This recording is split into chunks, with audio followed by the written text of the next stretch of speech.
Hello' guys নমস্কাৰ মই প্ৰশান্ত দেউৰী আৰু আপোনালোকে চাবলৈ আৰম্ভ কৰিছে দেউৰী ব্লগাৰ ইউটিউব চেনেল। আজি মই আপোনালোকক এটা ব্যতিক্ৰম ভিডিঅ' দেখাবলৈ গৈ আছোঁ।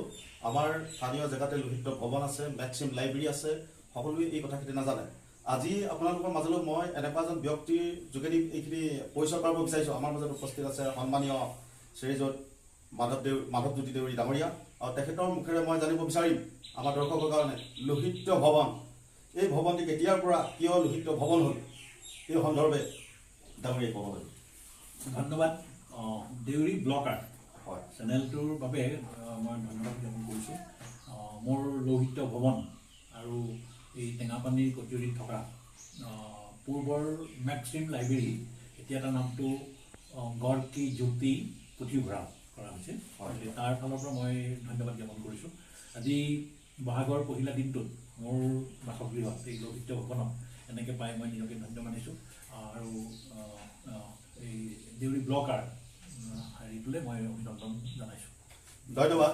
আমি আৰু এটি কথা জানিব বিচাৰিম, ইয়াতে এটি অতি পুৰণি লাইব্ৰেৰী আচলতে হৈছে, আৰু মাধৱজ্যোতি দেউৰী বুলিলে কেৱল সাংবাদিকেই নহয়, কেৱল শিক্ষকেই নহয়, তেখেত এজন ভাল অধ্যয়ন কৰি থকা এজন চৰ্চাবিদ। তেখেতৰ সংৰক্ষিত বহুখিনি পুথি হোৱাৰ পাছত মেক্সিম লাইব্ৰেৰী এটি প্ৰতিষ্ঠা হৈ গ'ল। ইয়াৰ সন্দৰ্ভত ডাঙৰীয়াৰ পৰা আমি দৰ্শকৰ কাৰণে জানিব বিচাৰিছোঁ। ধন্যবাদ। এইটো এটা মোৰ ইতিহাসপূৰ্ণ কথা। মই স্কুলীয়া অৱস্থাৰ পৰাই পঢ়াৰ প্ৰতি বৰ আগ্ৰহী আছিলোঁ।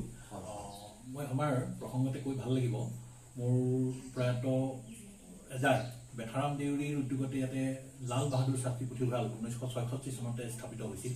তাৰ মই পুথিভঁৰালী আছিলোঁ, আৰু সেইটোৰ যোগেদি মই প্ৰথম পুথি অধ্যয়ন কৰাৰ যিটো শিক্ষা তাৰ পৰা লাভ কৰিছিলোঁ। তেনেকৈ ক'ব নোৱাৰাকৈ মই এনেই অসমীয়া বিভাগতে স্নাতক মহলাত পঢ়িছিলোঁ, আৰু মই কৈ ভাল পাম প্ৰসংগত যে আমাৰ অসম সাহিত্য সভাৰ প্ৰাক্তন সভাপতি ইমৰান শ্বাহ মোৰ শিক্ষাগুৰু আছিল। তেনেকৈ নাহেন্দ্ৰ পাদুন, যোগেন চেতিয়া, কৃষ্ণ মিশ্ৰ, ডুম্বৰু কাকতি, একেবাৰে মানে অসমৰ মুধা ফটা সাহিত্যৰ ক্ষেত্ৰত তেখেতসকলক মই শিক্ষাগুৰু হিচাপে পাইছিলোঁ।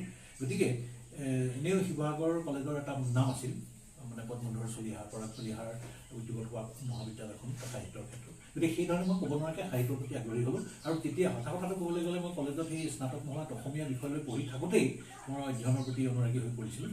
আৰু তাতে মই সৰুকৈ এটা আলমিৰা সৰুকৈ নিজে কষ্ট কৰি বনাই লৈ পেলাই তাতে সংৰক্ষণ আৰম্ভ কৰিছিলোঁ, আৰু সেইটোকে মই ইয়াতে ৰূপ দিলোঁ প্ৰথম মেক্সিম লাইব্ৰেৰী। তাৰ কাৰণটো হ'ল লোহিত ভৱন।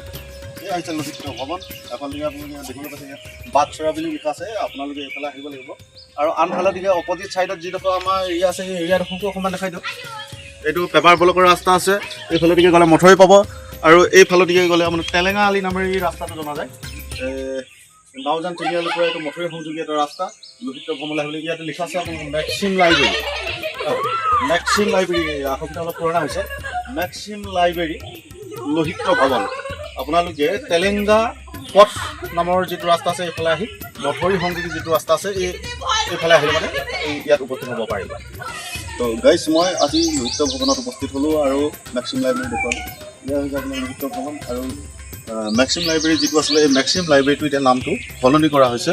সলনি কৰি পেলাই গড় কি জ্যোতি পুথিভঁৰাল নামেৰে নামাংকিত কৰা হৈছে। আপোনালোকে যদি আহে ইয়াতে আহিব পাৰিব।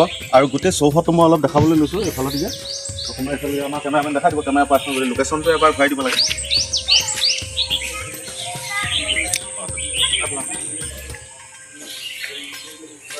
গেটৰ সন্মুখৰ ভাগটোকো মই ভিডিঅ'ৰ যোগেদি দেখাবলৈ চেষ্টা কৰিছোঁ।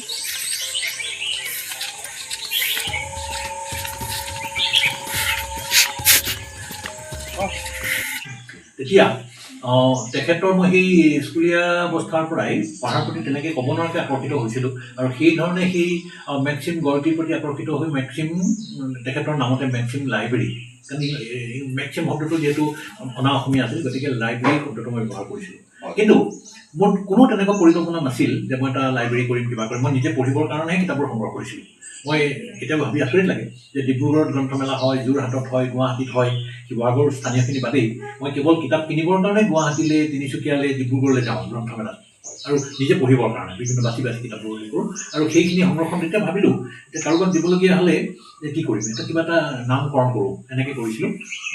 সেইধৰণেহে মই এটা মানে লাইব্ৰেৰী ৰূপ দিলোঁ। কাৰণ মোৰ কথাটো এনেকুৱা আছিল, কিতাপ যিহেতু এটা এনেকুৱা বস্তু যিটো সাঁচি ধৰা জ্ঞানৰ ভঁৰাল বুলি ক'লে, গতিকে এই বস্তুটো ধানখিনি যেনেকৈ খালে শেষ হৈ গৈ থাকে, কিন্তু শিক্ষা কিতাপৰ বস্তুটো যিমানে পঢ়ে তাৰ মূল্যটো বাঢ়ি বাঢ়ি গৈ থাকে। এতিয়া মোৰ পুথিভঁৰালত আছে যে ভূপেন হাজৰিকাৰ ৰচনাৱলী 3টা খণ্ড 3000 টকা, মই 3000 টকা দি কিনি আনিলোঁ। এতিয়া মই পঢ়িলোঁ, মোৰ সেইটো শেষ হ'ল, কিন্তু কিবা লাগিলে মই আকৌ চাম। কিন্তু আন এজনে যদি পঢ়ে তেতিয়াহ'লে সেই 3000 পৰা সি উপকৃত হ'ল, আৰু এজনে পঢ়িলে তেতিয়াহ'লে আৰু এজনে পঢ়িলে 3000 পৰা উপকৃত, 9000 হ'ল তাৰ উপযোগিতাটো। গতিকে মই সেইকাৰণে তাৰ লাইব্ৰেৰী ৰুম দিছিলোঁ। আৰু সেইটোকে পিছলৈ যেতিয়া মই 21 চনত ইয়াৰ আমাৰ শংকৰ সংঘৰ পদাধিকাৰ ৰজনীকান্ত দত্ত দেৱে আহি পেলাই উন্মোচন কৰিছিল। তাৰমানে মোৰ ল'ৰাটো হিৰণজিৎ বীৰেশ্বৰ দেউৰী আৰু মোৰ ডাঙৰ বোৱাৰী ইন্দিকা গগৈ, সিহঁতে ক'লে যে তেতিয়া এনেকৈ নহ'ব, অলপমান আমি এটা আনুষ্ঠানিক ৰূপ দিওঁ। তাৰমানে তাৰ আগলৈকে মই কিবা এটা আনুষ্ঠানিক কৰিব লাগে বুলি ভবাই নাছিলোঁ। গতিকে 80 চনৰ পৰা 21 চনলৈকে তেনেকৈ আছিল, আৰু সিহঁতৰ প্ৰচেষ্টাতে মই সেইটো আনুষ্ঠানিকভাৱে উন্মোচন কৰিলোঁ। আৰু তেতিয়া আজি কৈ ভাল লাগিছে যে মেক্সিম লাইব্ৰেৰী শব্দটোৰ ঠাইত তেখেতে কিন্তু মেক্সিম পুথিভঁৰাল কৈছে। গতিকে মই ভাবিলোঁ যে অলপ সলনি কৰা ভাল হ'ব, আৰু সেইকাৰণে মোৰ যিহেতু নামটোৰ লগত জ্যোতিটো আছে, আৰু মেক্সিম গড় কি পোহৰ জ্যোতি বুজাবৰ কাৰণে মই এতিয়া গড় কি জ্যোতি পুথিভঁৰাল কৰিলোঁ। আৰু এই জ্যোতিটো ইংৰাজীত মানে আমিতো এতিয়া লাইট কিবা কিবি ক'ব পাৰোঁ, কিন্তু ৰাছিয়ান ভাষাত CET কয়, তাৰ স্পেলিংটো হ'ল CBET। গতিকে সেই ৰাছিয়ান শব্দটো, যিহেতু মেক্সিম গড় কি ৰাছিয়ান আছিল, গতিকে ৰাছিয়ান শব্দটো মই ৰাখিছোঁ। এতিয়া গড় কি জ্যোতি উইদিন ব্ৰেকেট আছে CET পুথিভঁৰাল, এইধৰণে কৰিছোঁ। গতিকে ইয়াতে ইনিড, ইলিয়াড, ওডিচি, ৰামায়ণ, মহাভাৰত, গীতা, এনেকুৱা বহুবোৰ মানে মূল্যৱান গ্ৰন্থ মহাকাব্য মই ৰাখিছোঁ। আৰু নিজে পঢ়াৰ লগতে মই যিসকল আগ্ৰহী তেওঁলোকক দিয়াৰ ব্যৱস্থা কৰিছোঁ। মই ষ্টক ৰেজিষ্টাৰ মেইনটেইন কৰোঁ, ইছ্যু ৰেজিষ্টাৰ মেইনটেইন কৰোঁ। গোলাঘাট, এতিয়া নিতাই পুখুৰী ডিমৌ কলেজৰ প্ৰবক্তাসকল আহে, ষ্টুডেণ্টবিলাক আহে, বিশেষকৈ আমাৰ JB কলেজৰ অসমীয়া বিভাগৰ মুৰব্বী আছিলে ডক্টৰ জ্যোতিৰেখা হাজৰিকা, মোৰ ভণ্টিৰ দৰে। তেওঁ এখন সেই মোৰ 21 চনত ইহঁতে কিতাপ উন্মোচন কৰিবলৈ আহিলে, আহি চাই দেখি ক'লে বোলে দাদা আমাৰ কলেজ পুথিভঁৰালত তেনেকুৱা কিতাপ নাই ইমানবোৰ, গতিকে মই ফটো মাৰি লওঁ বুলি পেলাই তেওঁ ফটো মাৰি লৈছে। মোৰ কাৰণে এটা গৌৰৱৰ বিষয়। JB কলেজৰ তেওঁ অসমীয়া বিভাগৰ মুৰব্বী, তেওঁ কৈছে যে আমাৰ কলেজ পুথিভঁৰালত তেনেকুৱাখিনি কিতাপ নাই। গতিকে মই তেনেকৈ সংৰক্ষণ কৰি ৰাখিছোঁ মোৰ নিজৰ প্ৰয়োজন সাপেক্ষে মাত্ৰ। মই প্ৰসংগতে এইখিনি ক'লোঁ। আৰু এতিয়া গতিকে মই যিমান পাৰোঁ নতুনত্ব আনিবলৈ প্ৰয়াস কৰিছোঁ। আৰু মানে বিশেষকৈ আমাৰ গ্ৰাম্যাঞ্চলৰ যিসকল অধ্যয়ন পিপাসু ছাত্ৰ ছাত্ৰী আছে তেওঁলোকক মই দিয়াৰ ব্যৱস্থা কৰোঁ। ল'ৰা ছোৱালীবিলাক আহে, তলতে বহি মেলি লৈ পঢ়ে, মই কোনে কোনটোৰ কাৰণে আগ্ৰহী সেইধৰণে দিওঁ, দিবলৈ ভাল পাওঁ, এনেকৈ কৰি আছোঁ। ধন্যবাদ। আমি আমাৰ ভিডিঅ'ৰ যোগেদি আজি ব্লগৰ ভিডিঅ' দি আপোনালোকে নিশ্চয় জানিব পাৰিলে লোহিত ভৱন আৰু মেক্সিম লাইব্ৰেৰীৰ কথা। আৰু আমাৰ ইতিমধ্যে আমাৰ যিটো ইণ্টাৰভিউ আছিলে ইতিমধ্যে শেষেই হৈছে, আৰু লাইব্ৰেৰী কিছুমান দৃশ্যাংশ আপোনালোকক দেখাবলৈ লৈছোঁ। লোহিত ভৱন আৰু মেক্সিম লাইব্ৰেৰীৰ চৌহদৰ গোটেইখিনি আমি দৃশ্যাংশ আজি ভিডিঅ'ৰ যোগেদি আমি দেখাবলৈ চেষ্টা কৰিছোঁ। কেমেৰামেন অলপ আমাৰ লাইব্ৰেৰীটো অলপ দেখাব। এইটো নিজৰ কাপোৰত আছে, ওপৰলৈ আছে, ওপৰলৈ আহিব পাৰি। এইবোৰ সম্পূৰ্ণ মই নিজৰ চিন্তাৰে বনাইছোঁ, কোনো কাৰিকৰী অভিজ্ঞ লোকৰ হেৰি নাই, নিজৰ চিন্তাৰে কৰিছোঁ, এনেকৈ কৰিছিলোঁ। এয়া এইবোৰ জ্যোতিপ্ৰসাদ বিষ্ণুৰ ভাৱ এনেকৈ ফটো ৰাখিছোঁ। আৰু এই গড়কি এইটো এজন মেক্সিম গড়কি, তেওঁ 28 মাৰ্চ 1868 জন্ম, আৰু এইটো 18 জুন 1936 তেওঁৰ এইখিনি তেওঁৰ গোটেই সেইখিনি কি এনেকৈ কি আছিলে এইখিনি। আৰু এইখিনি এতিয়া মই নতুন ৰূপ দিছোঁ, এইবোৰ বিভিন্ন ধৰণৰ একেবাৰে হেৰি পল ৰবচনৰ পৰা আৰম্ভ কৰি আমাৰ এইটো ভীম বৰদেউৰী, জ্যোতিপ্ৰসাদ বিষ্ণুৰ ভাৱ, এনেকুৱাকৈ কাৰ্ল মাৰ্কছ আছে, আমাৰ নেলছন মেণ্ডেলা, তেওঁলোকৰ এইখিনি ৰাখিছোঁ। এইখিনি মোৰ কথাখিনি ইয়াতে আছে, বহুতে সুধি থাকে, গতিকে মই ইয়াতে মই চমুকৈ মোৰ পৰিস্থিতিটো ৰাখিছোঁ, তেতিয়া কিমান কি কৰিছিলোঁ। অলপতে ৰাছিয়া গ'লোঁ যোৱা 2025 চনৰ হেৰি জুলাই মাহত, তাতে গৈ পেলাই এইটো যে CET এইটো কৰা আছে। মানে দৰ্শকসকলৰ কাৰণে মই এটা তথ্য দিব বিচাৰিছোঁ, অন্য লাইব্ৰেৰীবিলাকতকৈ কিন্তু এই লাইব্ৰেৰীটো কিছু ব্যতিক্ৰম। ইয়াত অতি পুৰণি কিছুমান বাতৰি কাকত ইয়াত সংৰক্ষিত আছে, বহু পুৰণি বহু নামী দামী লিখকৰ পুথি, আৰু অতি পুৰণি কিছুমান বাতৰি কাকত ইয়াত সংৰক্ষিত আছে। আপোনালোকে যদি ইয়াত আহে কেতিয়াবা আপোনালোকে ইয়াত পাঠ কৰিলে মানে ইয়াত পাব এইবিলাক। আৰু এইফালে আমাৰ ইয়াত আমাৰ দদাইদেউ এই পুৰস্কাৰখিনি অলপ দেখুৱাই দিয়া। ইয়াতে দদাইদেউ এই পুৰস্কাৰখিনি অলপ কোনটো পুৰস্কাৰ কেনেকুৱা কোনফালৰ পৰা কেনেকুৱা আছে বাৰু তলত, মই আচলতে মেডেলখিনি তাতে আছে, তলত আছে। হয় ৰাখিছোঁ, মানে খুব ধুনীয়াকৈ সজাই পেলাই ৰাখিছে আটাইখিনি বস্তু।